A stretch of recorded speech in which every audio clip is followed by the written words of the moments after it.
Hello my beautiful bastard, Uncle Butcher in the building with another top tier setup. Till this day Uncle Butcher is providing the Division 2 community with the best PvP and PvE builds, and this one is no exception. This may be easily the best open world setup you can use, and I will show you a couple really simple tweaks how to modify it to fit your playstyle. So with no further ado, let's dive into this one. And if you're new here, hey barbecue chicken lover, hit that like, smash that sub, or leave a hateful comment. It truly depends on your preference. You can do here whatever you want. So in this one I am using apartment, name it DZ exclusive SMG. I know it's pain in the ass to find one with decent rolls because you have to find damage out of cover on it, and the rolls can be pretty much terrible, but once you found it in DZ, simply optimize it. It's one of the best SMGs in the game. Yeah, you could use Vector, but Vector has a really high rate of fire and most of the time you will reload. A perfectly measured talent will provide us with a good rate of fire and insane damage buff, especially for the second half of magazine. Second weapon here is Ouroboros for obvious reasons, but if you don't have it, don't worry. For legendary runs, I would recommend you to replace Ouroboros for Sweet Dreams exotic shotgun. You heard me right, for Sweet Dreams. Because Sweet Dreams exotic shotgun will one-tap non-elites, and in this one we have 72% protection from elites, so these bad boys will not deal any damage to us, and it's pretty much game over. You can farm XP, Apero caches, you can farm loot, you name it. Legendary strongholds is also easy money. So if you don't have Ouroboros, don't worry, you can replace it with Sweet Dreams, and in some occasions it's much better option. If you don't have Sweet Dreams somehow, then use Scorpio Shotgun. Scorpio Shotgun will stop anybody and anyone who will attack you. You will apply multiple stacks, you will increase your DPS output, and the rest will be the history. But before we continue, quick word from the sponsor Diving.net. If you don't have enough time or a good teammate, but you still want to have all the best items in your game, then Diving.net is set for you. They have absolutely amazing team on consoles. They will complete your order super quick. Everything happens through account sharing. This service has been working for many years. Simply use my promo code RBDIV or RBDIA to receive 15% discount on absolutely all services. It's an amazing deal. If you have any questions, don't hesitate, drop your comment down below in comment section or contact the operator. But now let's get back to this legendary one-man army setup, nomad, you name it.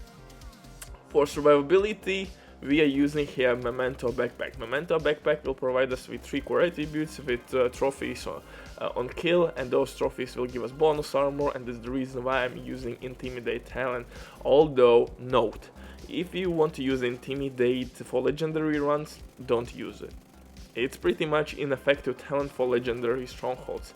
What I would recommend you to use is Obliterate instead. You're gonna stack it really quickly with the apartment, name it SMG or Ouroboros or any other weapon, because we have more than 40% crit chance, and you can deal damage in any range with Obliterate. So for legendary runs, definitely go for Obliterate talent.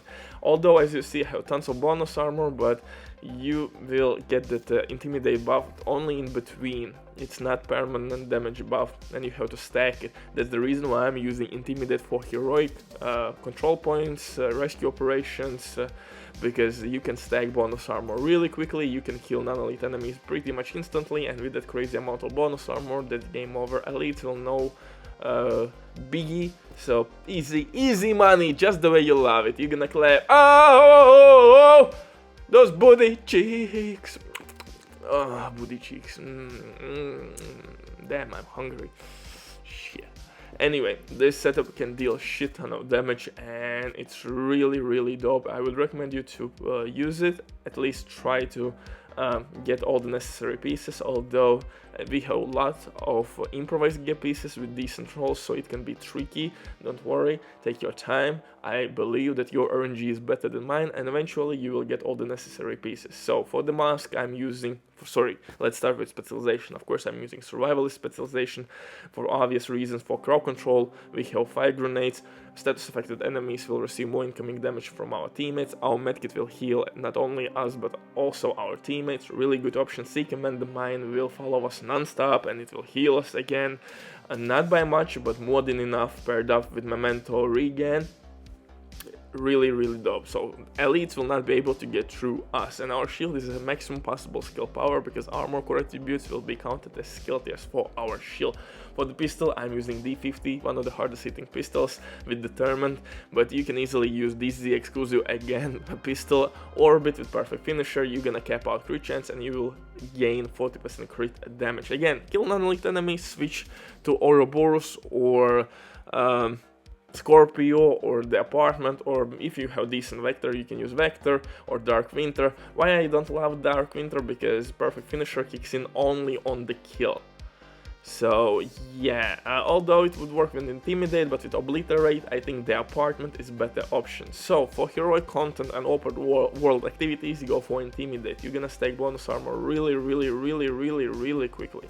For legendary strongholds again, I tried Intimidate, you have to stack it, and non-elite can pretty much take huge chunks of your armor, so Obliterate will be better option.